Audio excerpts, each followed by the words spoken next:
उत्तर देने का एक सरल सूत्र मुझे अपने बारे में बताएं।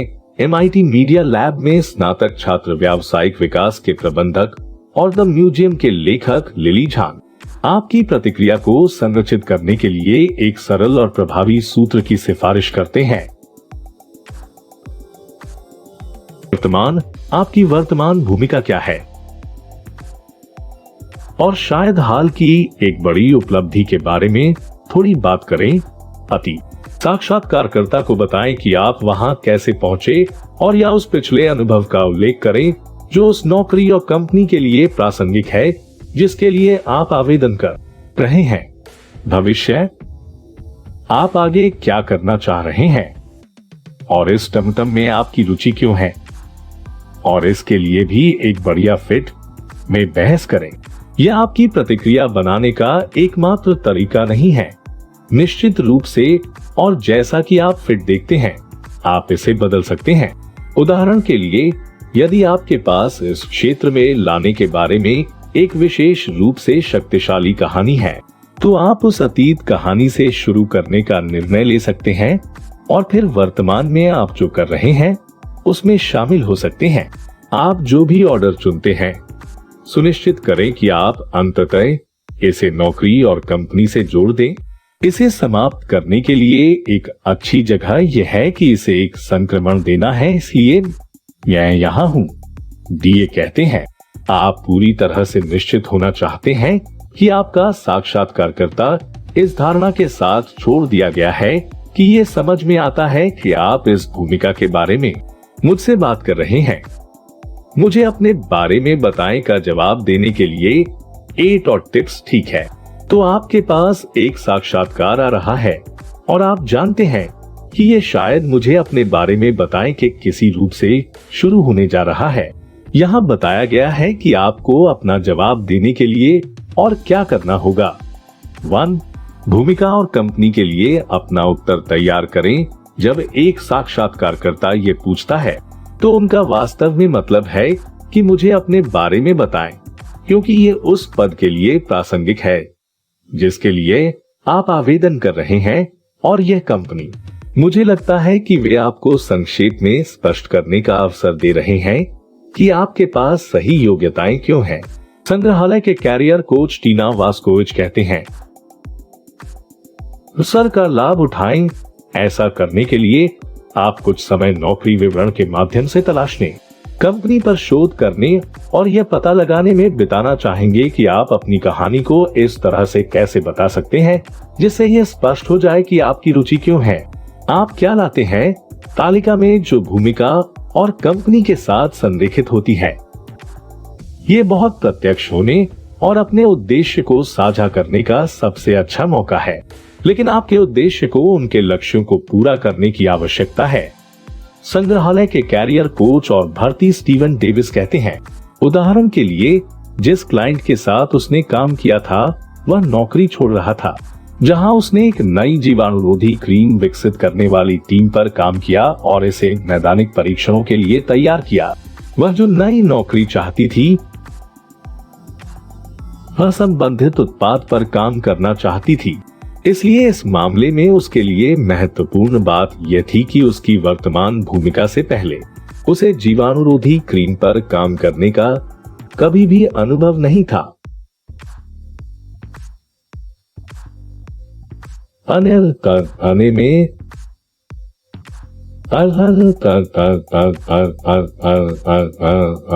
प्रक्रिया को आगे कैसे बढ़ाया जाए, ठीक उसी तरह जैसे वह इस नई भूमिका में कर सकती थी। इसलिए जब आप किसी विशेष प्रकार की भूमिका की तलाश में नौकरी की तलाश में हो तो आपके पास प्रत्येक साक्षात्कार के लिए उपयोग किए जाने वाले मूल टेम्पलेट हो सकते हैं, लेकिन कंपनी को फिट करने के लिए इसे ट्विक करना सुनिश्चित करें। यह उन्हें तुरंत दिखाने का अवसर है कि आप इसे प्राप्त करते हैं। कैंपोस कहते हैं, अगर वे संस्कृति के बारे में बहुत कुछ बोलते हैं तो उसे अपने उत्तर में बुने। वह आगे कहती है, और यदि कंपनी या यहाँ तक कि विशेष टीम किसी और चीज पर जोर देती है तो देखें कि क्या आप इसे शामिल कर सकते हैं। कैंपोस के अनुसार कुछ मामलों में अलग अलग कीवर्ड यह संकेत देने में मदद कर सकते हैं कि आपने अपना शोध किया है और एक अच्छा फिट है।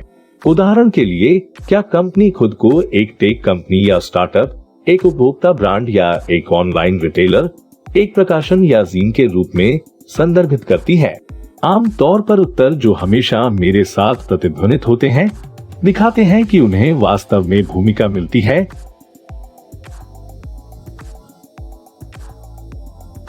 साथ ही साथ उन्होंने आवेदन क्यों किया?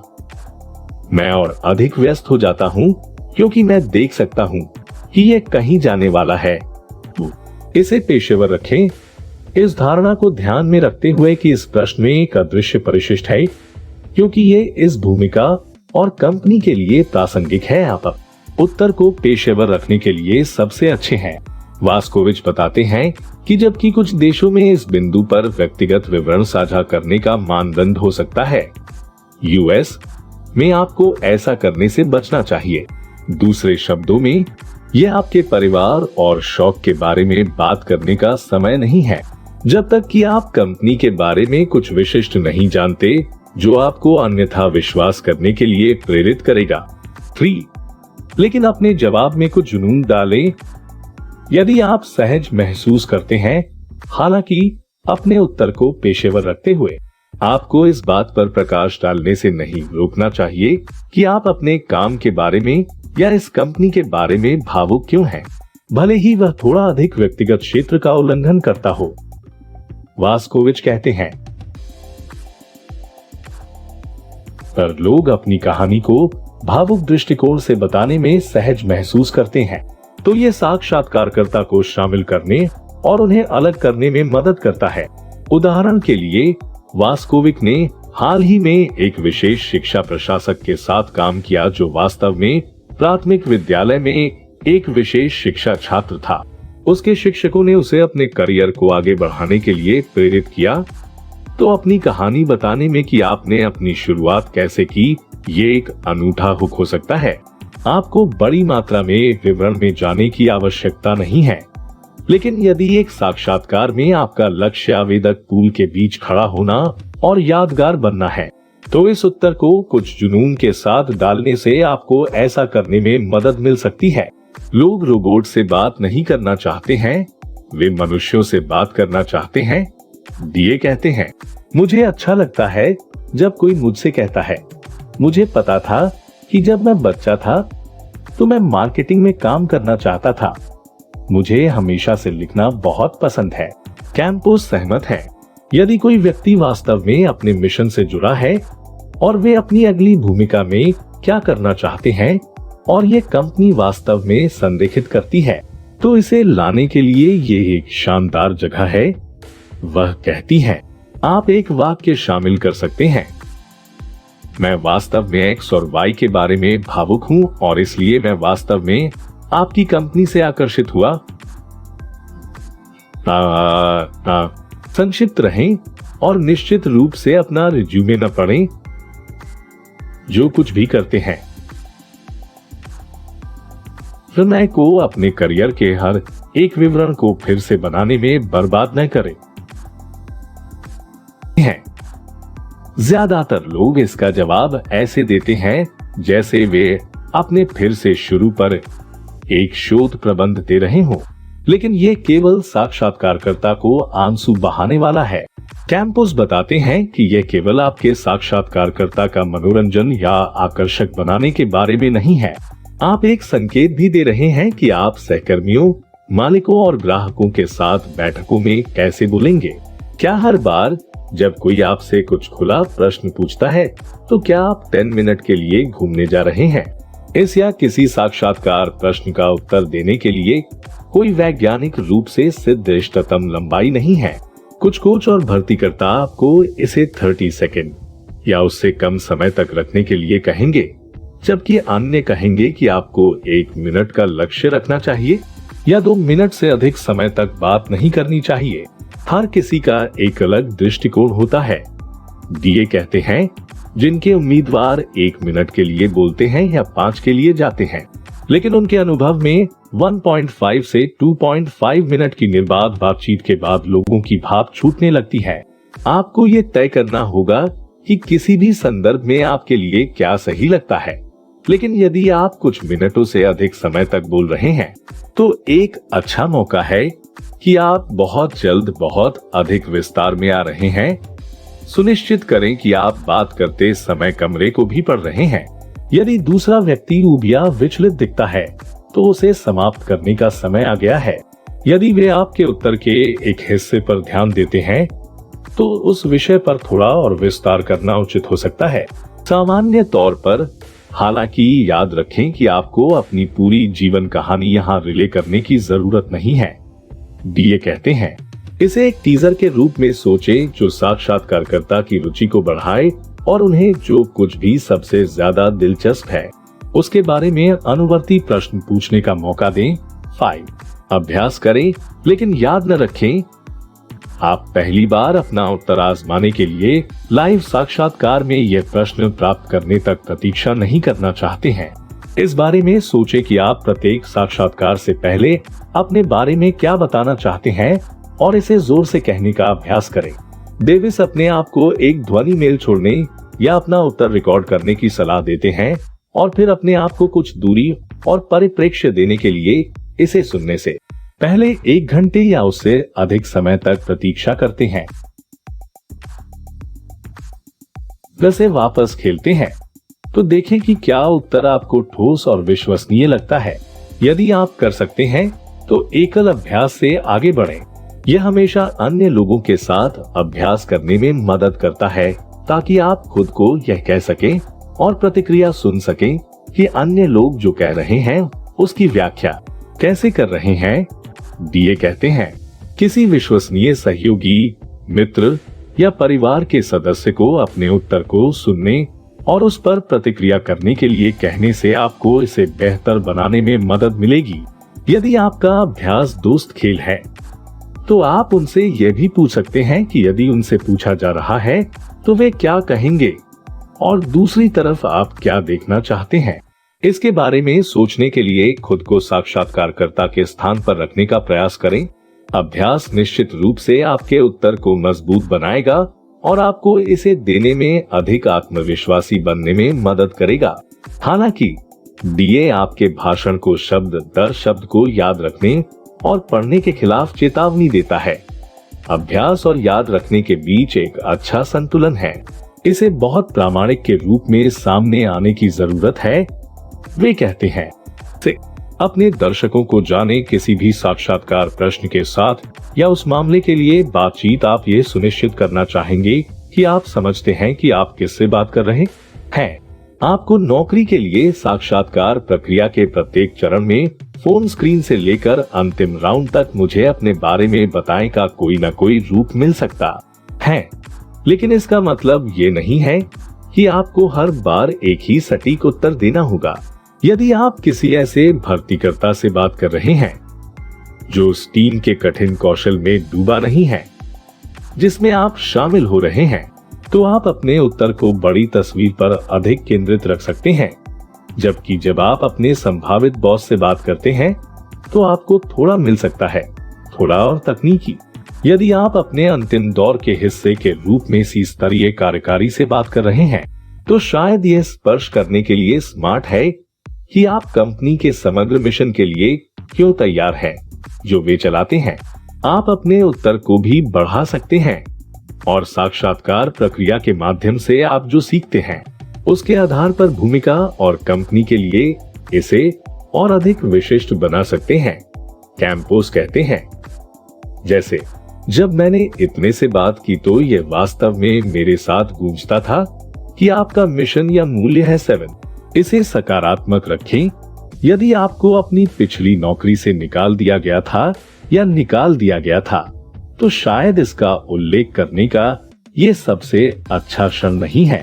कैंपोस कहते हैं, हर चीज के लिए एक समय और स्थान होता है। आपको इस जवाब में इसे रटना नहीं पड़ता है।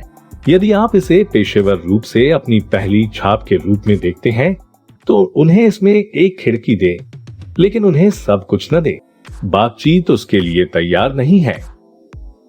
जैसे ही आप एक साक्षात्कार में आगे बढ़ते हैं चीजें और अधिक आरामदायक हो जाती हैं।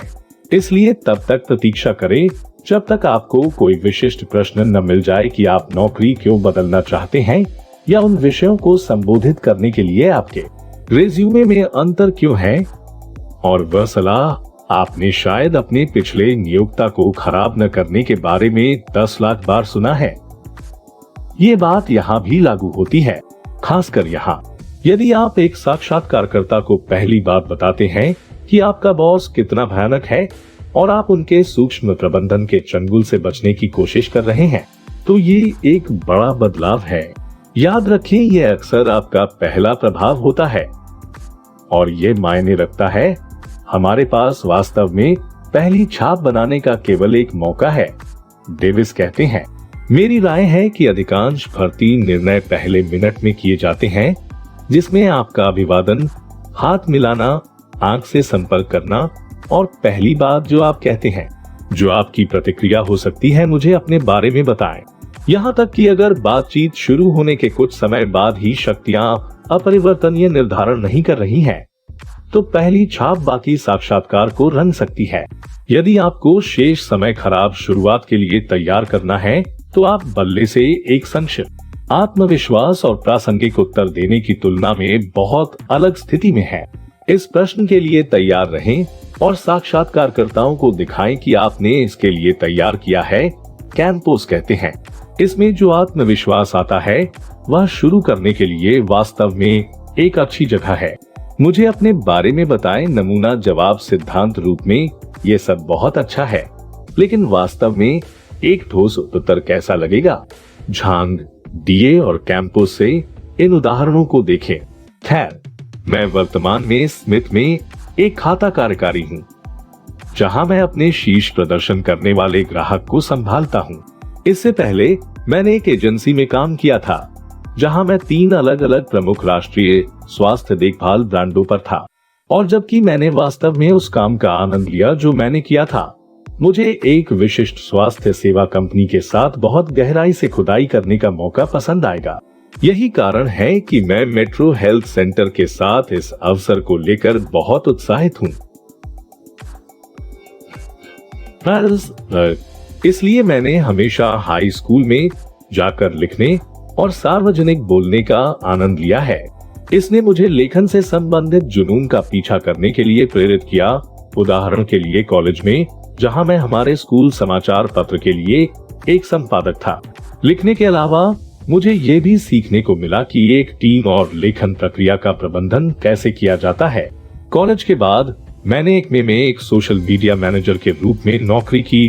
कंपनी ब्लॉग के लिए कॉपी और सामाजिक सामग्री लिखी, लेकिन मैंने उत्पाद लॉन्च के लिए संचार योजना पर काम करने के लिए अपना हाथ उठाया, जहां मुझे उत्पाद विपणन में मेरी रुचि का पता चला। उत्पाद विपणन भूमिका पर स्विच करने और पिछले साल लॉन्च किए गए 2 सबसे सफल नए उत्पाद का प्रबंधन करने के बाद मुझे एहसास हुआ कि मैं एक नई भूमिका निभाने के लिए उत्साहित हूँ। मैंने सीखा है कि मैं उन उत्पादों पर सबसे अच्छा काम करता हूँ जिन्हें मैं पसंद करता हूँ और उपयोग करता हूँ, और ये देखते हुए कि मैं आपकी कंपनी के उत्पादों का एक बड़ा उपयोग करता हूँ। जब मैंने खुली पोस्टिंग देखी तो मुझे आवेदन करने का मौका मिला। मैं मार्केटिंग उद्योग में 5 वर्षों से अधिक समय से हूँ। मुख्य रूप से खाता और परियोजना प्रबंधन भूमिकाओं में काम कर रहा हूँ। मैंने हाल ही में एक बड़ी तकनीकी कंपनी के लिए एक वरिष्ठ प्रधानमंत्री के रूप में काम किया है, जो बड़े विपणन अभियानों का प्रबंधन करता है और अन्य परियोजना प्रबंधकों की देखरेख करता है। और अब मैं विभिन्न उद्योगों, विशेष रूप से फिनटेक में अपने अनुभव का विस्तार करना चाहता हूँ। यही कारण है कि मुझे आपकी जैसी एजेंसी में शामिल होने में इतनी दिलचस्पी है।